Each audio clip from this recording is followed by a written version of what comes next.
Ofisi ya Rais Secretariat ya Ajira katika Utumishi wa Umma imetoa tangazo Aprili 19, 2025.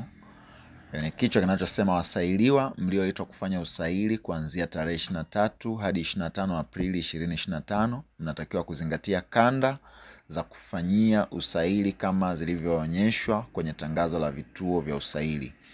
Wasailiwa wote mlioitwa kwenye usaili wa tarehe 23 hadi 25 Aprili 2025 mnatakiwa kuingia kwenye akaunti zenu za ajira portal katika eneo la personal details na kisha angalia eneo la current residence region, mkoa unaoonekana hapo.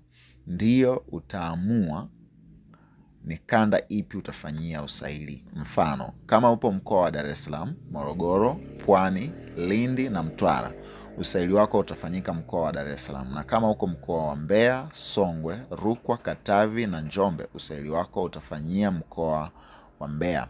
Hakikisha unakwenda kwenye kanda yenye mikoa au yenye mkoa wako. Mpangilio wa mgawanyo wa kanda, vituo vya usaili kwa kada na mikoa yake upo kwenye tovuti ya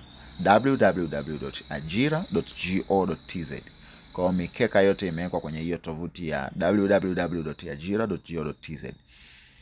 Kwenda katika kituo mkoa tofauti na kanda yako hautaweza kufanya usaili.